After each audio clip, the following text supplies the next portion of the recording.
गंगे गंगेति यो ब्रूयात यो जनानाम सतैरपि मुच्यते सर्व पापेभ्यो विष्णु लोकम से गच्छति। भगीरथ जो गंगा जी को लेके आए, उनसे पहले 3 पीढ़ियां गई गंगा जी को बुलाने, तपस्या की, गंगा जी नहीं आई। 3 पीढ़ियां तपस्या कर करके हिमालय में ही प्राण त्याग दिए उन्होंने, लेकिन गंगा जी नहीं आई। जैसी भगीरथ जी तपस्या करने लगे, बोले कि अरे भैया 3 पीढ़ियां निकल गई, 3 परिवार के दीपक हमको बुला के बुझ गए यहीं पर, अब हमको जाना चाहिए। गंगा जी नहीं आ रही थी, उसके पीछे कई कारण बताते हैं। गंगा जी कह रही थी कि भाई हम आएंगे तो दुनिया के लोग पाप करके हम में धो दिया करेंगे, हमारा अत्यंत पवित्र जल उसको लोग सब मैला कर देंगे। तब भगीरथ जी ने कहा कि माते आप ऐसा विचार क्यों करती हैं कि केवल पापी नहाएंगे? पापी स्नान करके जाएगा, अपने पापों को धो के जाएगा, तभी कोई पुण्यात्मा नाम जप करके, तपस्या करके, माला जप करके, कथा सुन करके, तीर्थ यात्रा करके आप में स्नान करने आएगा। जैसे ही वो स्नान करेगा तो पापी जो अपने पापों को धो करके गया है, वो पाप का जल जैसे ही उस पुण्यात्मा का स्पर्श करेगा, स्पर्श करते ही वो पाप ध्वस्त हो जाएगा, नष्ट हो जाएगा। पापी यदि अपने पापों को आप में धो रहा है, आपको मैला कर रहा है, तो पुण्यात्मा भी तो आएगा। ये सब बातें कही गई, तब गंगा जी ने स्वीकृति दी, ठीक है हम आएंगी। गंगा जी जैसे ही निकलने लगी, कौन है? विष्णुपदी हैं।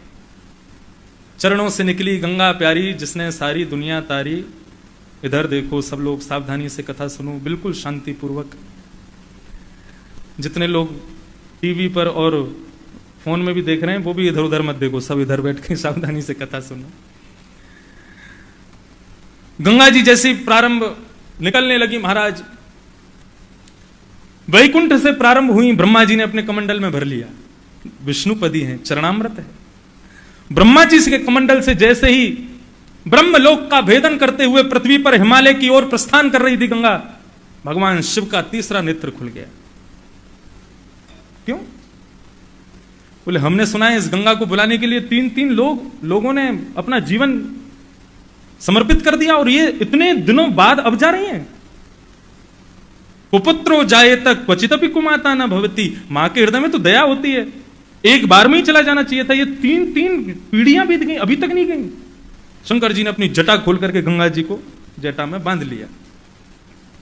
गंगा जी रोने लगी, बोले कि प्रभु ऐसा मत करो, हमको जाने दो।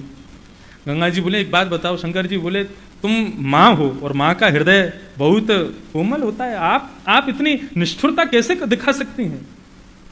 बोले अब नहीं करूंगी, मुझे क्षमा कर दो। भगवान ने सारे देवता बुलाए, शिव जी ने, और सबसे कहा कि देखिए कलयुग में लोगों पर समय नहीं रहेगा, यदि वो थोड़ा सा भी आपका स्मरण कर लिया करें तो आप लोग प्रसन्न हो जाना।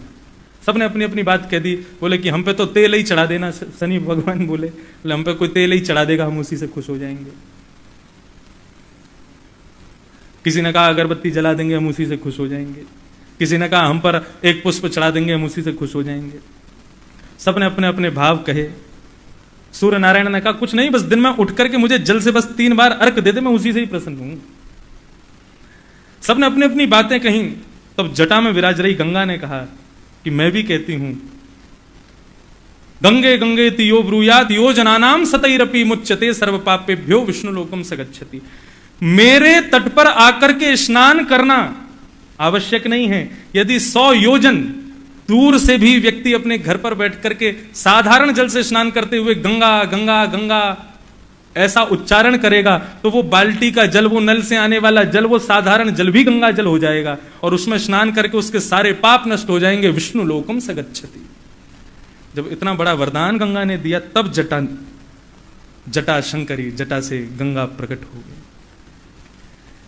तो नदी रत्नम गंगा, नदियों में रत्न कौन है? गंगा।